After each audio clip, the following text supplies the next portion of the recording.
There were over 47,000 milliunits per litre of insulin in this child, when there should have been something in the order of 10 to 15. It became increasingly obvious that she wanted to be centre stage. It was that need to be adored that drove her forward.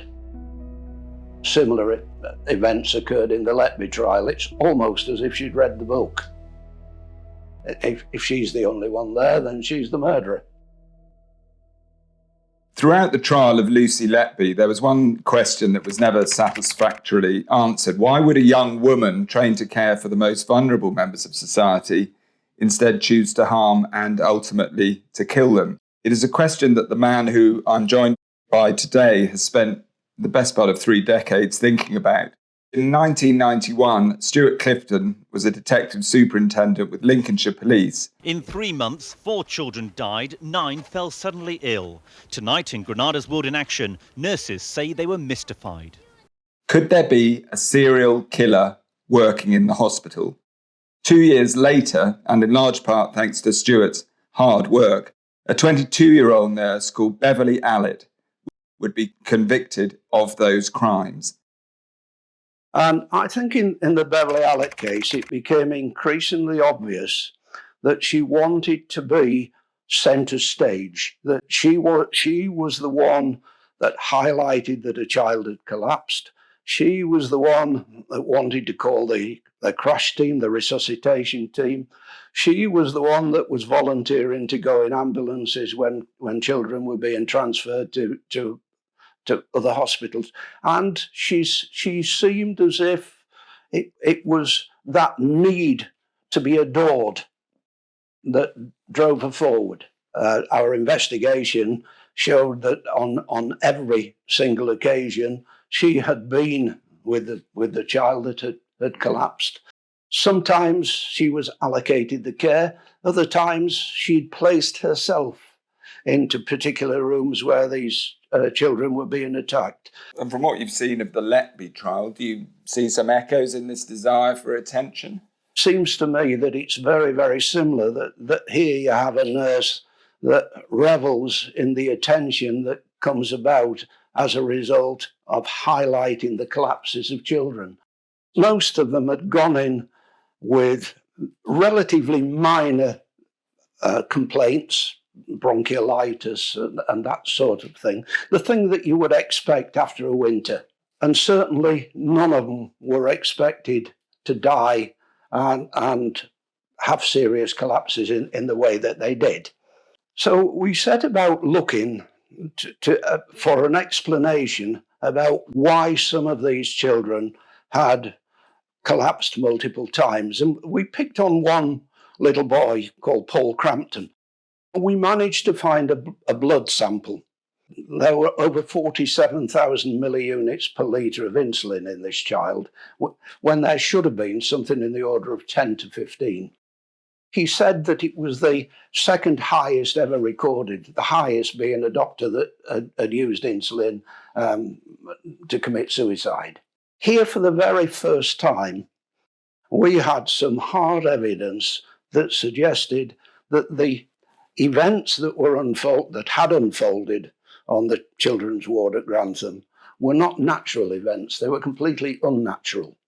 So we then began to look at each event individually, if you like. We had teams of 2 that looked at the events that surrounded the collapse of each child. And there was something in the order of 34, 35 collapses of children. So we took on a mammoth task, but as we did so, we were able to pinpoint who had the opportunity to do things.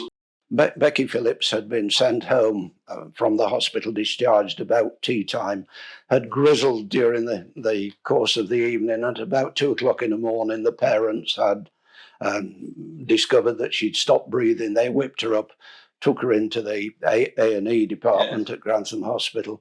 She was pronounced dead on arrival, but the receiving doctor took blood. And this little girl had also got a massive overdose of insulin. Sadly, This little girl that died, Becky Phillips, was a twin, and the twin sister was taken in purely as a precaution.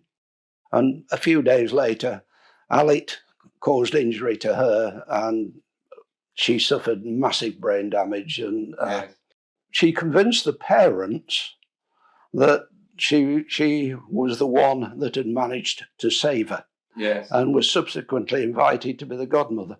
I don't think you ever get admissions from these sort of people. But I think what you can do is to draw an inference.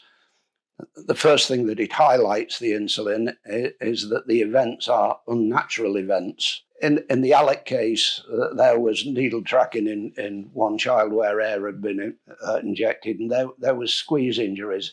And I've read in the media where similar events occurred in the Letby trial. It's almost as if she'd read the book. Allitt used whatever method was available to her. There were raised potassium in some of the children. There was lignocaine in one child. What we tried to show was that the collapse was not natural. We set about trying to discover who had worked which shifts, and then set about looking at who was on duty for each of these collapses. Charted it, put in a little X every time a child had collapsed. And it became quite apparent to everybody that there was only one person, Beverly Allitt, that was there for every single collapse. I even sent it to a statistician and asked for her analysis of it, and she basically said, well, it speaks for itself. Yes. If she's the only one there, then she's the murderer.